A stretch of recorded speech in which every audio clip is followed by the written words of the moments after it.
75 साल में डिक्लाइन ही हुआ है, मुल्क टूटा है।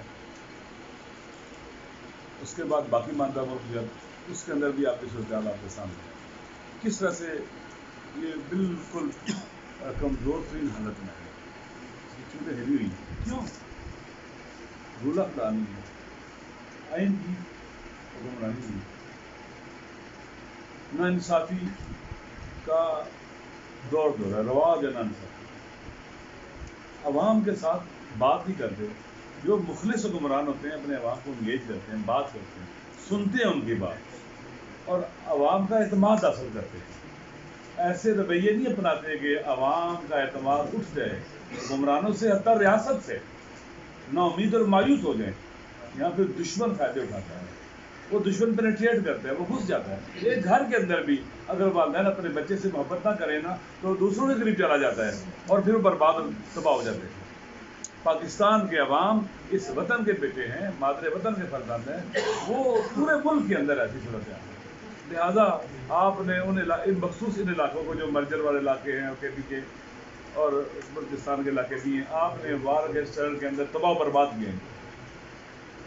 इनकी पूरा जो सेट सिस्टम सोशल सिस्टम था वो तबाह बर्बाद कर दिया। जब आपने सोशल सिस्टम जो मौजूद था सदियों से उसको तबाह कर दिया, फिर आपने वहाँ पर दहशतगर्दों के हवाले कर दिया और तबाह भी उन्हीं के जरिए किया। आज वो लोग अमन चाहते हैं, वो चाहते हैं उनके बच्चे पढ़ें, वो चाहते हैं कि वहाँ पर तरक्की हो, पेशरफ्त हो।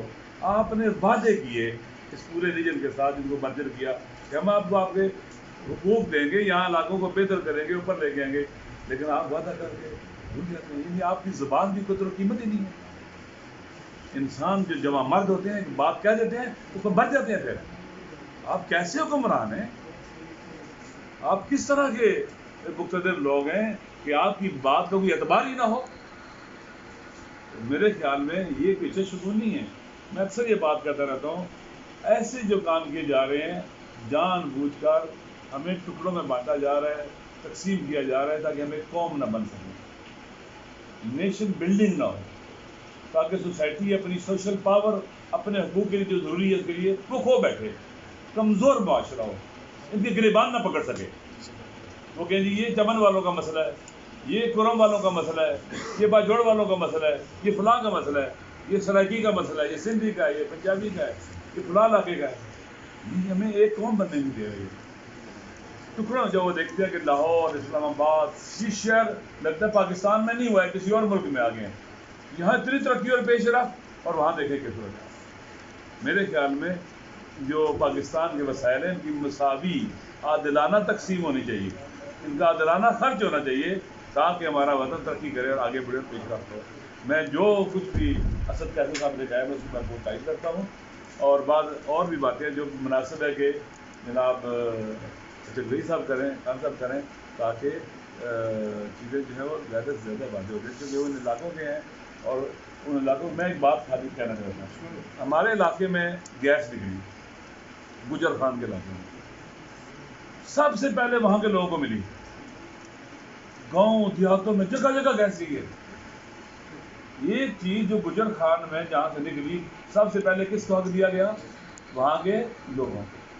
तो बाकी पाकिस्तान में ऐसे क्यों ऐसे? ये जुल्म है। जब लोग देखेंगे कि एक इलाके में ऐसे हो रहा है तो ये स्पेशल लोग हैं, एक्सेप्शनल है, ये नहीं, सारे वतन के बेटे हैं, ये जुल्म हो रहा है। इसका हल खुद अजय साहब बताते हैं। 37 MNA।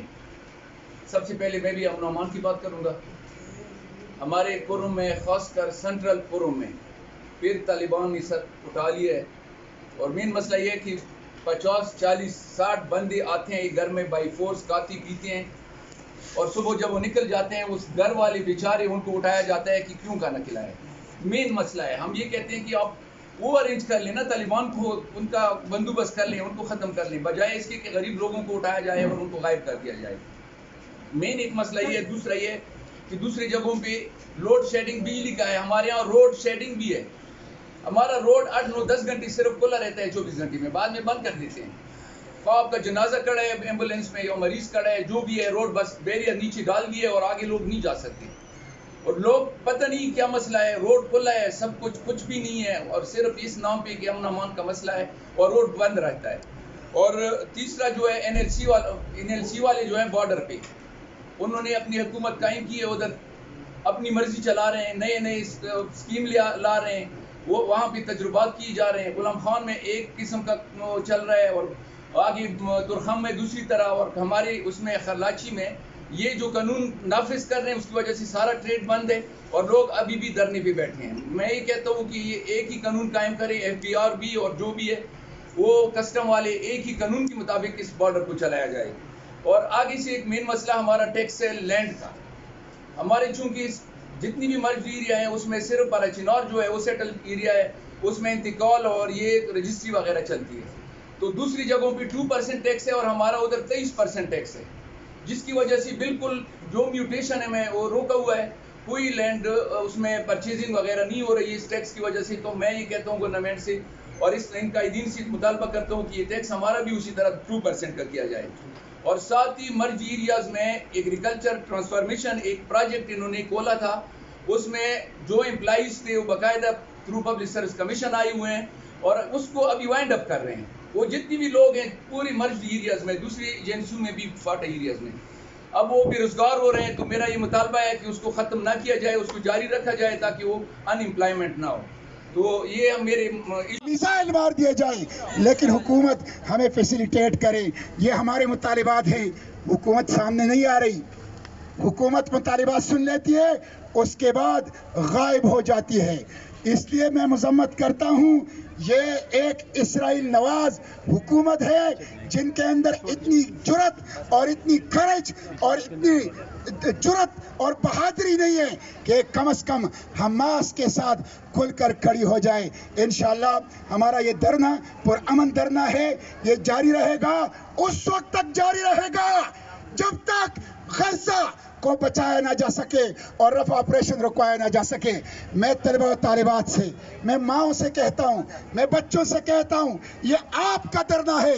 ڈی چوک فلسطین کی آزادی کا مورچہ ہے، ڈی چوک غزہ کے بچاؤ کا مورچہ ہے، ڈی چوک اسرائیل کے خلاف جدوجہد کی علامت ہے، ڈی چوک پاکستان کے اسرائیل نواز حکمرانوں کے خلاف مزاحمت کا استعارہ ہے. ڈی چوک آئیے. اور حکومت نے ہماری میڈیا بلیک آؤٹ کیا ہے، PTV اور پاکستان کے مین سٹریم میڈیا پر پابندی لگا دی گئی ہے کہ پاکستان یہاں ڈی چوک سے اس دھرنے کی نشریات نہ دی جائے. پاکستان کو جبرستان بنایا ہے، پاکستان کو سنسرستان بنایا ہے. ہم اس کی مذمت کرتے ہیں اور میں درخواست کرتا ہوں طلباء سے، طالبات سے، نوجوانوں سے، عوام سے کہ وہ اپنے موبائل کو TV اسکرین بنائے اور اس کے ساتھ دنیا بھر میں بالخصوص کراچی سے چترال